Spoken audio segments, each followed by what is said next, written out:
Bonjour, je Bonjour. suis aujourd'hui en compagnie de Richard Lachance, qui est un astrologue québécois, mais qui œuvre quand même beaucoup en France, que j'ai envie de vous présenter parce que je le trouve compétent et très intéressant, puis il a écrit beaucoup de livres, on va en parler ensemble. Bonjour Richard. Bonjour. Alors pour commencer, j'aimerais ça que tu te présentes aux gens.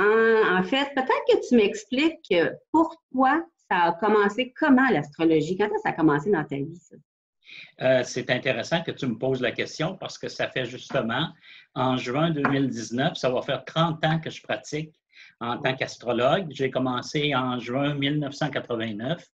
L'astrologie est arrivée dans ma vie par intérêt en premier et je dirais par concours de circonstances en deuxième, vu que j'avais la possibilité de suivre des cours à Québec. Après avoir fait ma première étape d'apprentissage en autodidacte, je me suis plongé dans une formation. Dans cette formation, j'ai eu le plaisir de rencontrer des gens qui étaient dans le même domaine et en même temps, dans les années dans lesquelles j'ai suivi ma formation, dans les années 80, on avait une biographie qui nous était présentée dès le début, que le professeur nous présentait, puis des livres qu'on pouvait se procurer, des livres qu'on pouvait acheter. Et c'est comme ça que j'ai plongé, comme on dit, tête première dans l'astrologie. Et c'est là que l'intérêt est arrivé très, très, très rapidement dans ma vie. Et dès mes débuts, dès que j'ai commencé, à la fin de ma formation, en juin 89, j'ai tout de suite compris à quel point que l'astrologie, pour moi, pouvait devenir quelque chose de très, très, très important, de quelque chose de majeur. C'est quelque chose qui me parlait beaucoup, beaucoup, dans lequel j'avais une grande facilité. Et c'est comme si j'avais toujours fait ça de toute ma vie. C'est comme si c'était inné un peu, comme on dit. T'es chanceux parce que c'est pas facile au début, hein? C'est pas facile au début, mais moi, j'ai eu l'opportunité, j'ai eu la chance d'apprendre l'astrologie dans le temps qu'on n'avait pas Internet. Alors, Oui. on suivait étape par étape nos formations. Aujourd'hui, si tu regardes bien, les gens sont bombardés d'informations de tous bords, de tous côtés. C'est ce qui fait qu'ils ne savent plus par où commencer, ils ne savent plus par où se diriger. Mais lors de moi, de ma formation, on devait aller étape par étape. Alors, à chaque fois que j'avais un cours dans le syllabus, je regardais le sujet qui allait se présenter la semaine d'après et je me plongeais dans mes lectures pour me préparer au cours. Alors, c'est comme ça que j'ai appris. Et lorsque j'ai commencé à faire de la consultation, je n'ai jamais cessé d'apprendre. Ah oui. Je n'ai jamais cessé de chercher. Le travail de chercheur, pour moi, pour un astrologue, c'est primordial de chercher, d'essayer de comprendre, d'aller plus loin. Le client, lors de la consultation ou le consultant, nous nourrit énormément parce qu'il nous apporte beaucoup. Et plus qu'il nous apporte, plus qu'il nous nourrit, plus que notre travail devient beaucoup plus facile.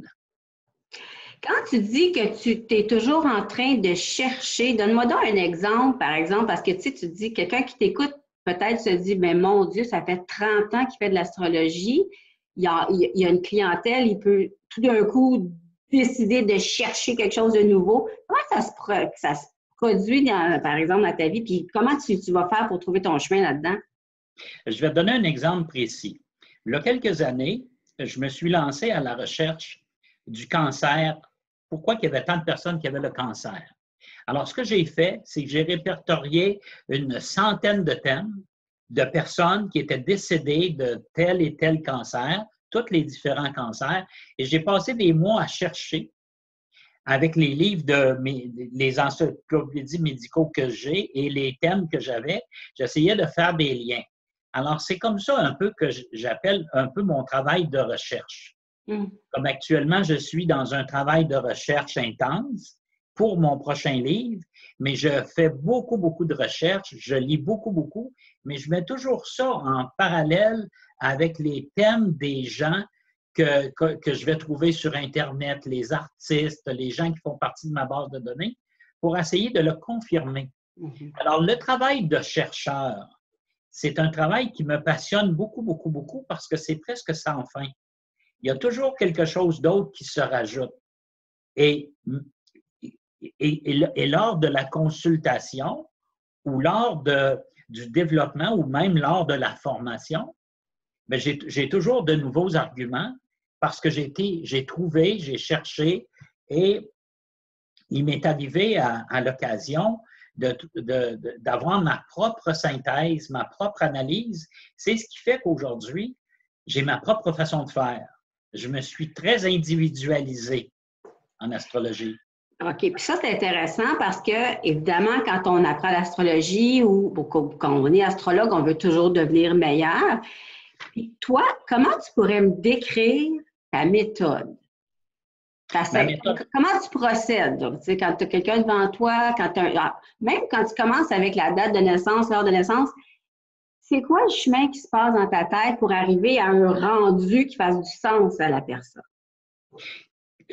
Quand la personne me téléphone pour prendre rendez-vous, j'aime bien avoir quelqu'un dont je ne connais absolument rien, dans lequel je n'ai aucun lien, dans lequel je n'ai pas de parti pris. Tout ce que je vais avoir comme données à mon service, ça va être le thème natal. Alors, moi, je travaille beaucoup manuellement.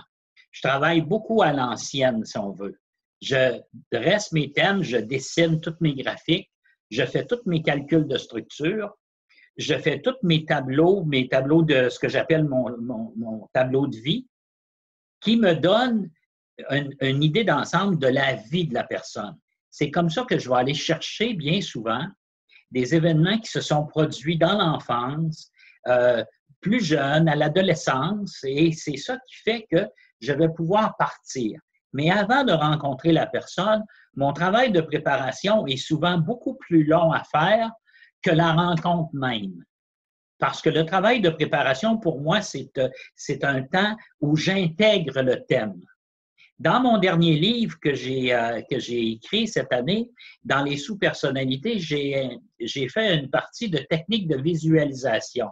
C'est un peu le secret que je donne un peu aux gens de s'imprégner du graphique mentalement, de se l'imprégner dans la tête et de laisser parler le thème, de découvrir à travers le thème qu'est-ce qui ressort. Et c'est comme ça, tranquillement, que le thème va vous parler. Le thème s'anime. Et c'est pour ça. Mais avant que le thème s'anime, il faut quand même avoir des bonnes bases, non? Oui, c'est-à-dire des bonnes bases, mais tout lors du montage de mon thème, comme je dis souvent, je me parle à voix haute. Je me parle à moi-même. Je laisse les choses aller. Je place mes maisons, je place mes planètes, je dessine mes aspects et c'est là que le personnage se construit. Et à travers la construction de mon personnage, va ressortir un élément, des éléments ou une facette du thème qui va être vraiment pertinent, qui va me dire « Ah, actuellement, cette personne-là me consulte pour ça. Elle est rendue là.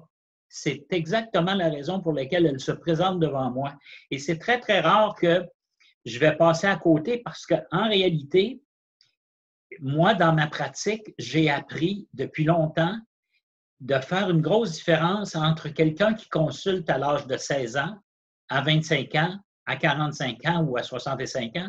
Ce n'est pas la même approche. L'avantage que j'ai été chercher aussi en France, en faisant des consultations à Bordeaux, c'est de voir la mentalité. En France, ils ont une historique de guerre. Ils ont eu un passé qui est beaucoup plus lourd que le nôtre. Quand je fais des consultations avec des gens qui sont, exemple, du Maroc, bien, c'est des gens qui ont une culture différente. Alors, je dois aborder le thème différemment. À travers la clientèle, bien sûr que j'ai de toutes les nationalités et c'est comme ça que j'ai appris à faire une grosse différence entre un et l'autre. OK, mais donne-moi donc un exemple. Par exemple, si tu me dis que tu abordes le thème différemment de quelqu'un qui a, mettons, 16 ans par rapport à quelqu'un qui a 52 ans, quelqu'un qui a vécu la guerre, puis quelqu'un qui habite au Maroc, c'est quoi concrètement que tu vas regarder? Est-ce que tu vas regarder plus une planète? Tu vas-tu regarder les progressions? C'est quoi tu fais? quand on parle de différence entre un et l'autre, si tu rencontres quelqu'un qui a 16 ans ou qui a 20 ans, puis que tu vois que dans son thème, il y a une dynamique affective difficile, c'est pas à cet âge-là que tu vas lui briser ses rêves. Tu vas essayer le plus possible d'être très diplomate pour essayer de lui faire comprendre que bien souvent, la vie, c'est pas toujours un tapis de roses. Par contre, la personne qui est plus âgée, elle, tu peux lui en parler parce qu'elle l'a déjà vécu. Toujours dans la même dynamique affective, si on prend comme exemple un aspect de Vénus à Saturne, pour quelqu'un qui vit au Québec, ça peut être un rejet affectif, ça peut être une carence affective. Mais pour quelqu'un qui vient des pays asiatiques ou quelqu'un qui vient des pays arabes, c'est normal dans la vie d'avoir une Vénus-Saturne parce qu'ils sont élevés dans ce contexte-là. Ah! C'est ça qui fait toute la différence. Quand on parle, comme je te disais tout à l'heure, par rapport à l'héritage guerrière de la France, bien sûr que ces gens-là, ils ont appris dans la vie à gagner leur croûte et de faire attention. Ils ne sont pas dans un pays d'abondance comme ici, dans lequel tout déborde. Alors, tu vois, c'est ça qui fait que l'approche, en allant dans des directions différentes, dans des civilisations différentes ou des pays différents, c'est ça qui fait que la consultation prend un autre emphase. OK. À quelque part, toi, ce qui te particularise vraiment beaucoup, je pense, par rapport aux autres, c'est que tu as une relation presque physique avec le thème des gens, le fait de dessiner, construire. Puis là, c'est comme si tu avais une pâte à modeler, puis petit à petit, tes mains travaillaient tout seul, puis là, il y a une forme qui se présente. Puis la forme, même si j'imagine que tu as le même client, qui te revient, mettons, 2 ans plus tard, tu vas refaire le même processus, puis là, tu vas entendre d'autres choses, c'est ça? Exactement. Je recommence, je redessine le thème, même si ça fait 5 fois, 6 fois, 7 fois que la personne revient, mais la personne n'est pas à la même place. Le thème a évolué. Je travaille beaucoup avec les progressions secondaires et les directions de l'arc solaire. C'est comme ça qu'on va faire évoluer un thème. Quelqu'un qui est venu au monde avec un soleil en bélier, bien, son soleil en bélier va passer à un moment donné dans le signe du taureau par progression secondaire. La personne sera toujours bélier au départ, mais elle va s'incruster pendant 30 ans de cette énergie taureau-là. Et le plus bel exemple que je pourrais te donner, ce serait peut-être Céline Dion, qui est bélier au départ, qui a été pendant des années dans le taureau, puis maintenant elle est rendue dans le Gémeaux. Son milieu du ciel est passé en Gémeaux, c'est ça la liberté maintenant. Oui, c'est ça. C'est comme ça retrouve sa jeunesse. C'est pour ça qu'elle est rendue très aérienne maintenant. Toute sa partie productive du taureau est passée. Et c'est pour ça qu'elle était beaucoup dans la production. Alors, tu vois, c'est un bel exemple de personnalité connue qu'on peut mettre de l'avant juste par rapport à cet événement-là. Alors, cette personne-là qui consulte, jeune, au milieu de sa vie ou à la fin de sa vie, on va pouvoir voir exactement ce vers quoi elle a traversé. OK, parce que les progressions, c'est un peu le cheminement intérieur de la personne par rapport à elle-même. C'est déjà comme prédaté d'une certaine façon, c'est ça? Oui, excepté que tu comprendras que quelqu'un qui est venu au monde, un soleil poisson au début du poisson, la personne risque d'être 30 ans dans le poisson, c'est qu'il va beaucoup l'imprégner du poisson. Tandis que quelqu'un qui va être à la fin du poisson, il va peut-être être 1 an, 2 ans dans le poisson, mais il va faire toute sa construction d'adolescent et de jeune adulte dans le bélier. OK. Et c'est là la différence entre un et l'autre. Puis à ce moment-là, si la personne te consulte, disons que la personne, elle est née poisson, OK? Elle vit 15 ans poisson, puis elle vit tout son jeune adulte bélier. Au moment où la personne te consulte, est-ce que tu vas donner une importance à Mars à ce moment-là, en progression ou plus en progression qu'en transit, parce qu'elle est comme bélier? Absolument. OK. Mais là, on vient de changer d'élément et on vient de changer de mode. C'est comme si c'est un élan, c'est un dynamisme différent qui fait que la personne je l'ai vu chez plusieurs jeunes, c'est une espèce d'ébullition qui se fait. Et quand la personne va vieillir et que le soleil va passer en taureau, là, la personne va trouver ça difficile parce que la vie ralentit. On est dans un signe de terre. Ça fait 30 ans qu'on est habitué d'être dans un élément dynamique, fort. Ça peut être un temps plus relaxant pour certains, mais pour d'autres, plus difficile à gérer parce que là, la vie ralentit. Ça donne l'impression d'être moins actif peut-être sur le plan social puis tout ça, hein? Tout prend plus de temps et c'est une adaptation. Les progressions demandent beaucoup d'adaptation.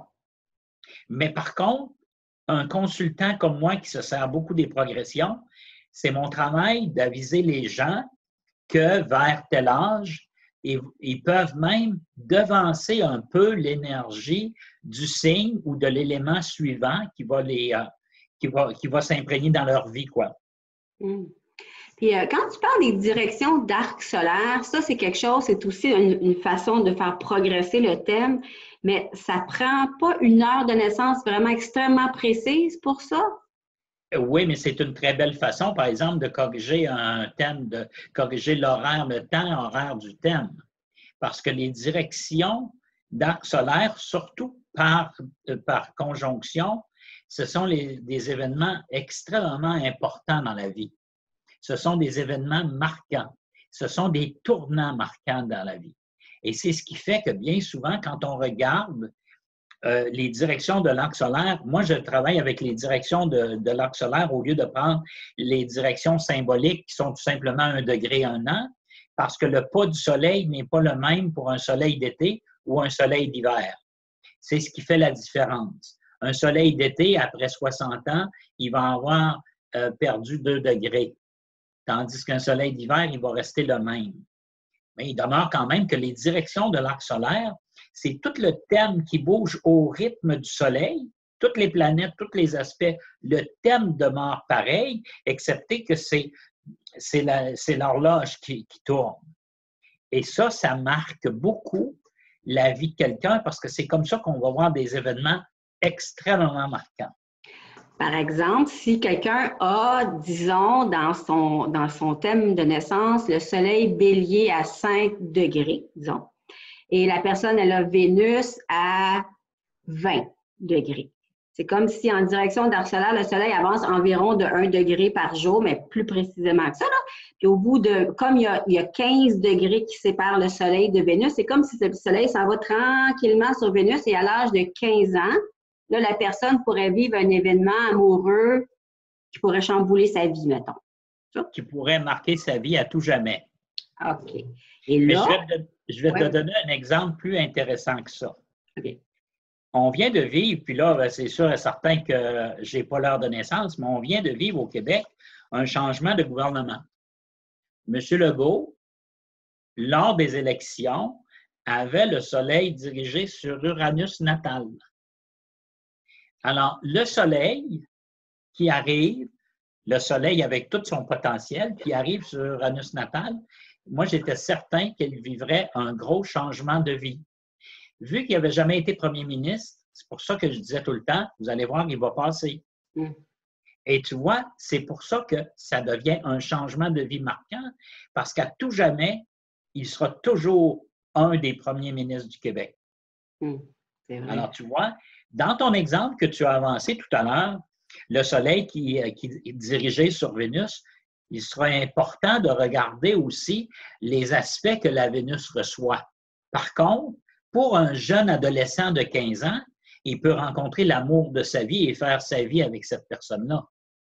Mais Vénus n'est pas seulement qu'affectif. Vénus a un rapport beaucoup avec tout ce qui est de possession. Ça peut être aussi un moment que l'enfant de 15 ans, j'appelle un enfant, un jeune adolescent, devrais-je dire, va pouvoir aussi à ce moment-là peut-être découvrir exactement qu'est-ce qu'il veut devenir dans la vie. Ici, peut-on dire que le jeune pourrait devenir un artiste? Tu comprends? Oui. Juste par définition. Oui. Se découvrir un talent artistique extraordinaire ou avoir une opportunité, parce que souvent, des directions, ce sont des opportunités. C'est une opportunité que quelqu'un te présente dans la vie. Ça t'arrive comme ça, sur un plateau d'argent. Ça prend des fois 2 minutes, puis quelqu'un te dit « Ah, tu vois, j'ai quelque chose pour toi », puis c'est là que la vie change complètement. Puis, les gens qui te consultent, là, tu dirais qu'en général, tu sais, après 30 ans, là, tu dois avoir un grand recul par rapport à tout ça. Pourquoi les gens, ils vont consulter un astrologue? Pourquoi ils viennent te voir? Pour 1001 raisons, je dirais. Il n'y a jamais personne qui va consulter pour la même raison. Certains, ça va être pour une certaine curiosité parce qu'ils ont entendu parler de moi. D'autres, ça va être vraiment pour quelque chose d'important. Certaines personnes vont consulter pour vouloir comprendre qu'est-ce qui ne fonctionne pas dans leur vie. D'autres vont consulter parce qu'ils sont dans une période très difficile. Je vais te donner un exemple précis.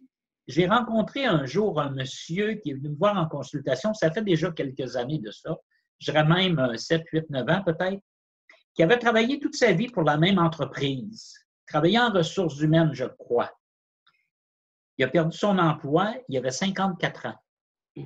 Trop jeune pour prendre sa retraite, mais il avait fait seulement qu'un travail dans sa vie. Il était complètement déstabilisé. Alors lui, il m'a consulté pour savoir si sa vie était finie, quoi. Puis je l'ai usé et lui, je me rappelle très bien que je lui avais dit qu'il recommencerait un autre travail dans peu de temps et c'est arrivé ainsi. D'autres vont consulter pour des raisons qui sont complètement différentes. Des choix de carrière, des décisions importantes au niveau affectif.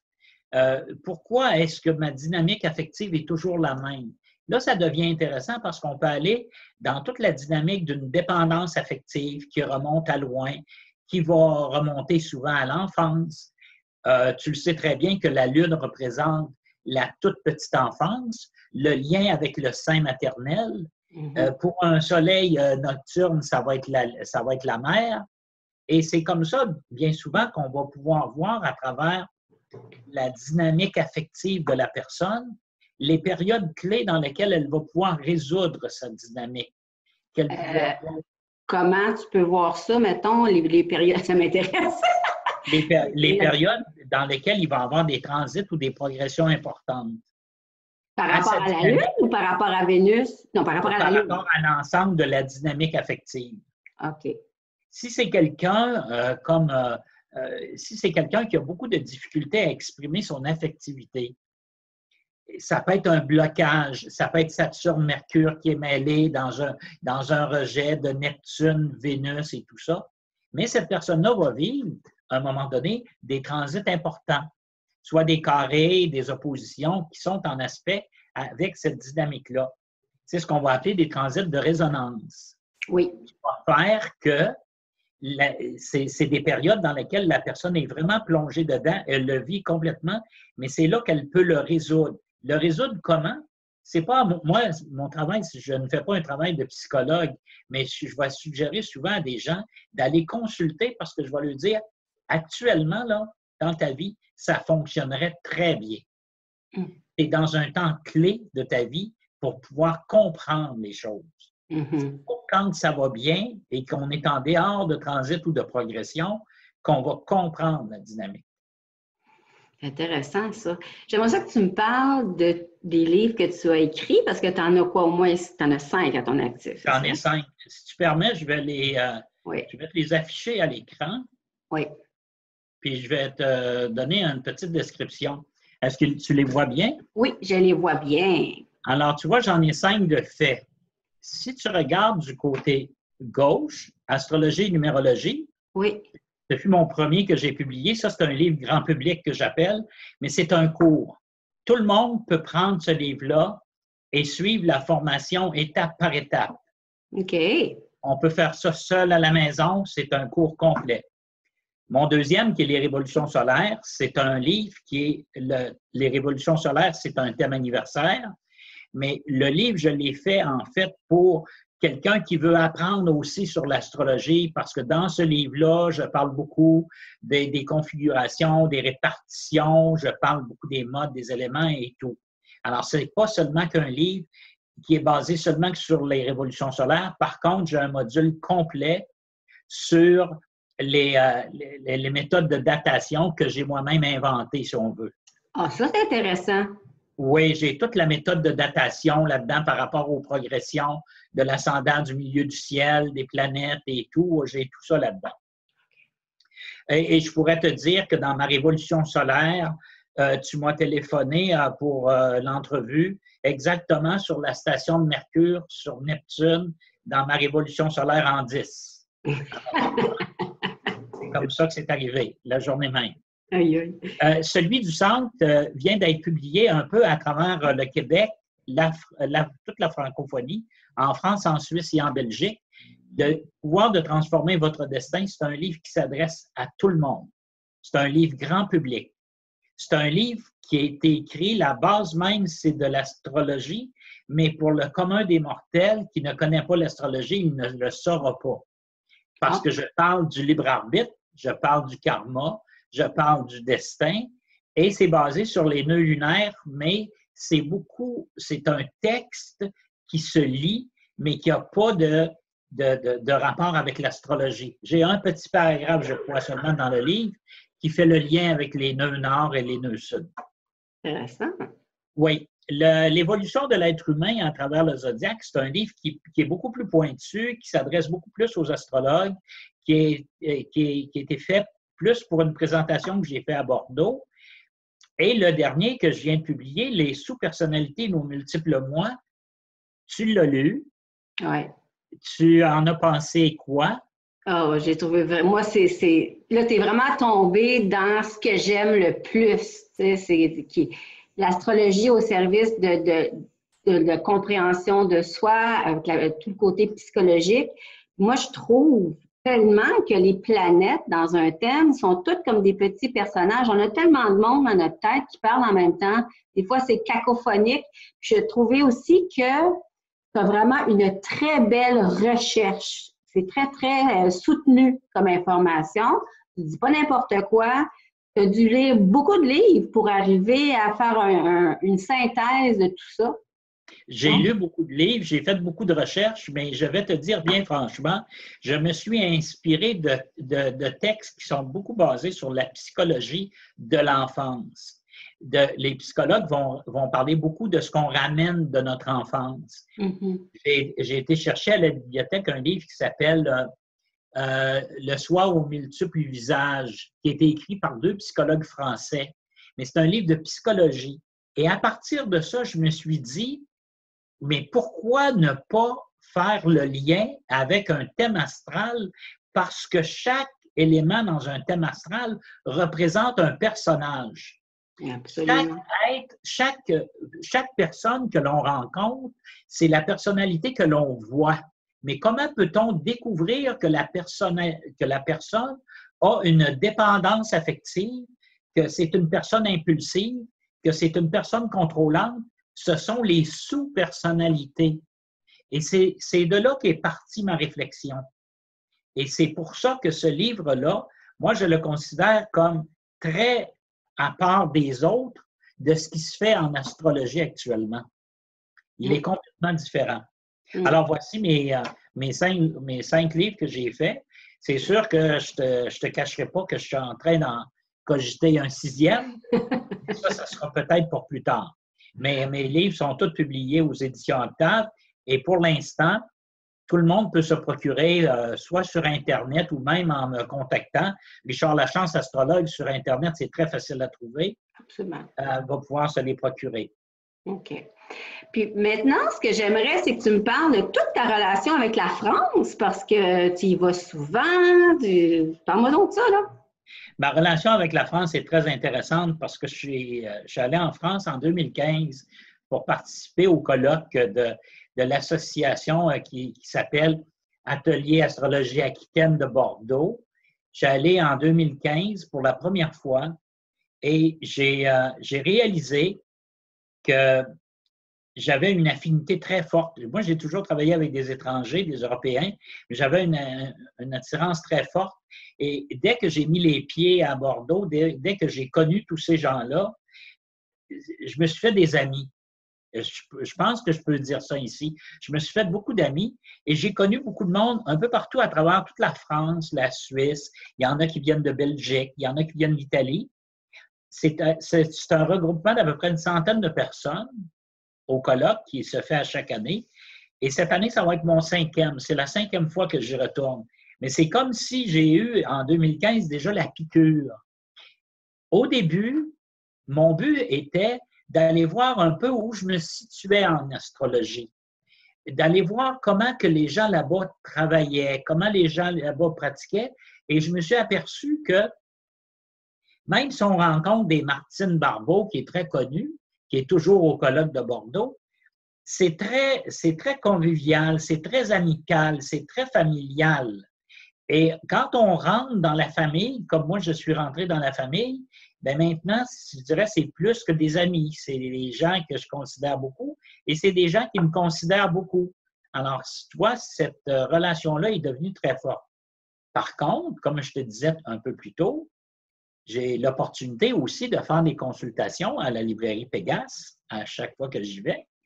Et en faisant des consultations, ça m'a permis d'améliorer de beaucoup le contexte de la consultation par rapport à l'étranger. Et c'est là que je me suis rendu compte que je me suis dit, ah, tu vois, ici, il y a une différence. C'est quoi? C'est quoi la différence? L'héritage. Ils n'ont pas le même héritage que nous. Eux, ils ont une grosse héritage du passé. Ici, on ne l'a pas encore. C'est vrai. Alors, tu vois, c'est ça qui fait toute la différence.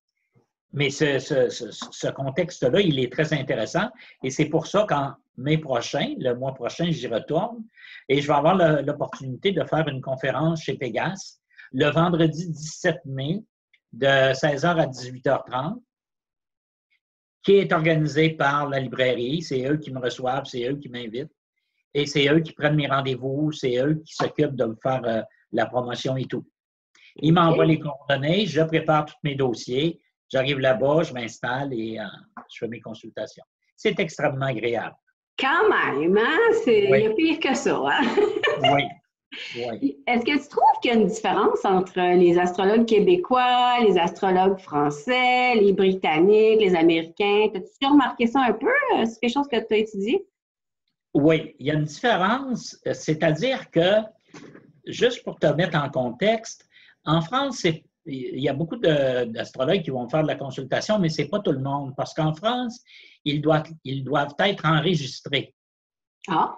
C'est pas comme ici qu'on n'a pas à être enregistré. Là-bas, il faut qu'ils soient enregistrés. Il faut qu'ils déclarent le revenu. Comme les associations, comme l'Association de Bordeaux ou l'AFDAF de Paris, c'est une association qui doit être enregistrée. On ne donne pas des cours comme ça là-bas, là. Ça te prend un enregistrement, tu dois faire une réunion annuelle bien fait avec le procès-verbal, les comptes rendus et tout, là. Il faut que ce soit déposé à la mairie. Comme quand tu travailles comme astrologue, tu t'enregistres, mais il faut que tu déposes tes rapports d'impôts, si tu veux. Il faut que tu fasses tes déclarations à l'association ou à la ville ou à la mairie. C'est pas du tout comme ici.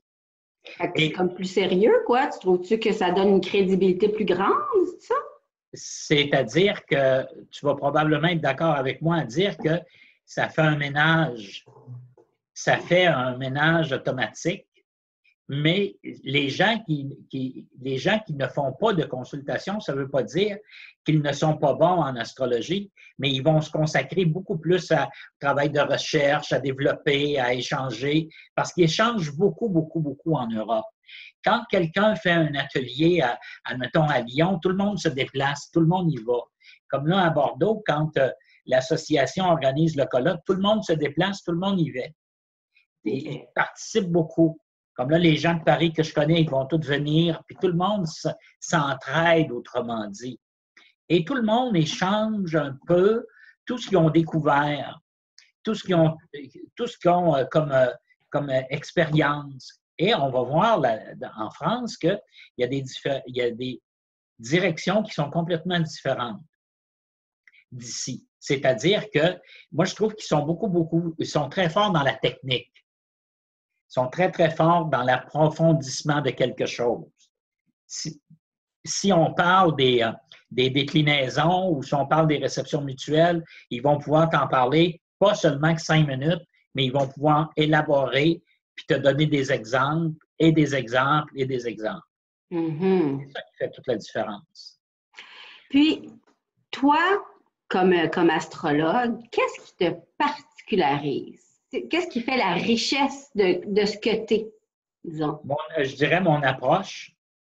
Puis je dirais peut-être aussi, et ça, c'est quelque chose que tu as dû te rendre compte dans le dernier livre que tu as lu, l'épilogue de mon livre, quand je termine et que je dis « Et maintenant, je sais », ça a été peut-être l'étape la plus difficile à accepter, d'écrire, parce que dans cette pratique, il fallait que j'accepte aussi le fait que je suis rendu à un point que j'ai quand même beaucoup d'expérience. Mais c'est difficile de se mettre à l'avant-plan sans passer pour quelqu'un de prétentieux ou, tu sais, je me sentais un peu mal à l'aise, mais il demeure quand même que, pour répondre à ta question, ce qui me différencie, c'est mon travail de préparation, c'est mes années d'expérience et c'est surtout la façon que je vais approcher les gens parce que j'ai une attitude qui est très positive au départ.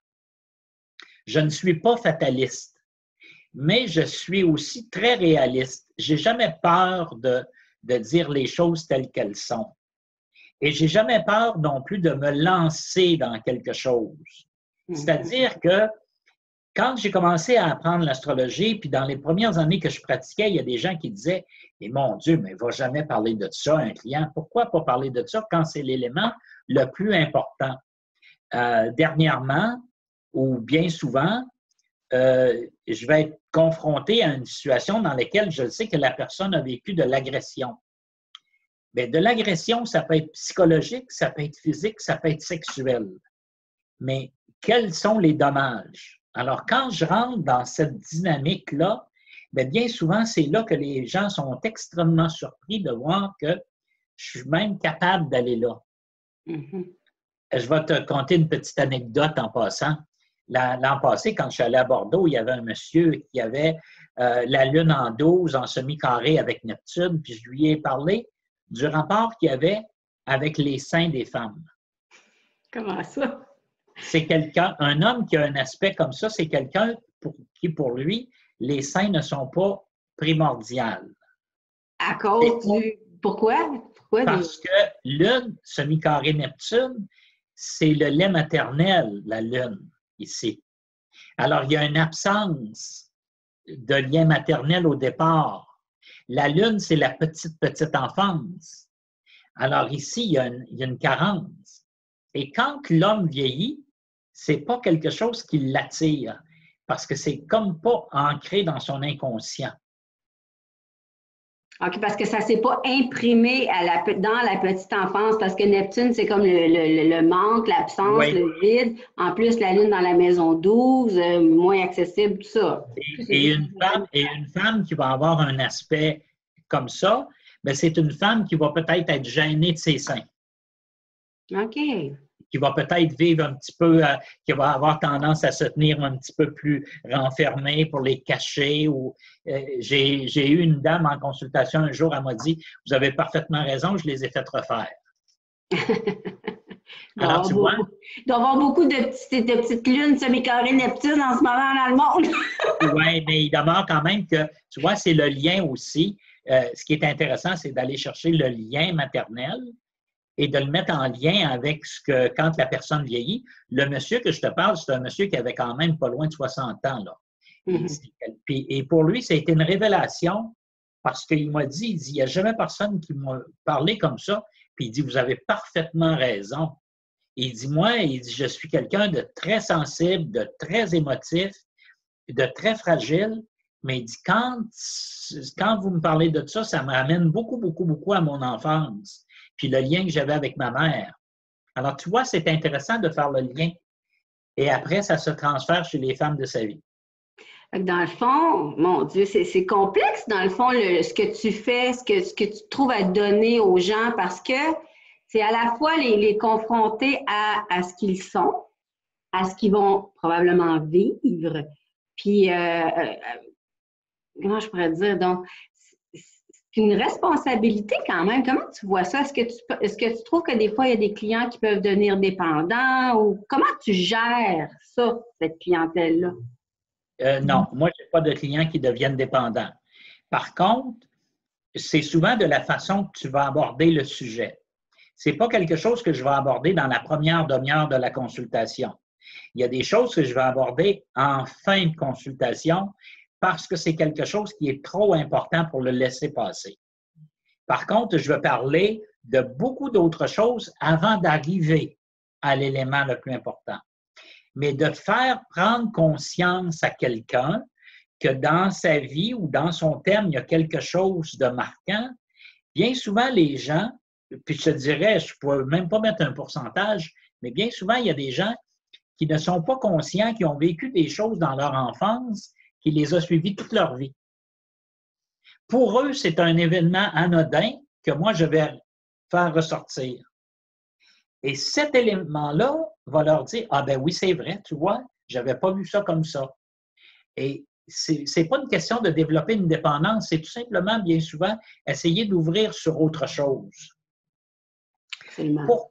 Pourquoi certaines personnes ont beaucoup de difficultés dans leur milieu de travail? C'est bien souvent parce qu'il y a un rapport avec l'autorité, ils ont un blocage par rapport à l'autorité, peu importe ce qu'on va leur dire, ils vont prendre ça plus comme un ordre, une obligation, quelque chose de lourd à porter parce qu'ils vont avoir un rapport avec l'autorité qui va être difficile. Mais cette autorité-là peut remonter bien souvent, soit un père ou une mère très autoritaire, un milieu scolaire maison-toit qui était très, très structuré, très carré, avec beaucoup d'obligations. Et la personne, quand elle vieillit, elle ne s'en rend pas compte, mais elle est toujours dans la même dynamique de contrôle. Tu vois, c'est pour ça que ça fait j'appelle ça un peu éveiller les consciences. Absolument, oui. Puis, est-ce que tu as quelque chose à ajouter? Est-ce qu'il y a quelque chose que tu aurais envie de dire que les gens ne savent pas? Oui, bien, je pourrais peut-être parler de toutes les années aussi que j'ai donné de la formation. J'ai donné des cours. Ça fait 23 ans que je présente des ateliers. Des ateliers, c'est beaucoup de travail de préparation. C'est des sujets toujours différents. Faire des conférences, c'est la même chose. Ça se prépare. Quand on fait un atelier, quand on donne des cours, c'est comme si, en quelque part, on s'oblige à replonger bien souvent à la base de quelque chose, mais c'est là bien souvent que l'on découvre des choses supplémentaires qui ajoutent déjà à notre expérience. Et aussi curieux que ça peut paraître, bien souvent, je me nourris beaucoup plus que je peux donner.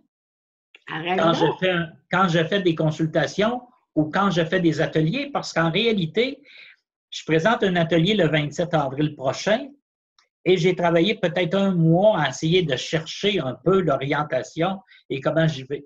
Et j'ai découvert des choses. À chaque fois, on découvre autre chose. Je sais, c'est sans fin. Oui, c'est sans fin. Donc, comment tu entrevois ton avenir, toi? Est-ce qu'il y a quelque chose qui se précise, qui s'en vient? C'est quoi tes buts, là, comme astrologue? J'ai l'intention de continuer à faire le travail que je fais déjà depuis longtemps, c'est-à-dire mon travail de consultant. J'ai l'intention de travailler sur un autre ouvrage probablement dans les mois qui viennent. J'ai l'intention de continuer à être aussi actif que je le suis actuellement. Et j'espère un jour pouvoir dire que je commence à être un peu bon en astrologie parce que je vais avoir accumulé assez d'expérience pour pouvoir le dire. Bon, ben moi, je te confirme que tu es bon. Merci. Ben écoute, Richard, je te remercie beaucoup. Ça me fait plaisir. Tu es vraiment généreux, puis je te souhaite tout le succès du monde partout où tu veux, que ce soit au Québec ou en France. Merci mille fois. Merci.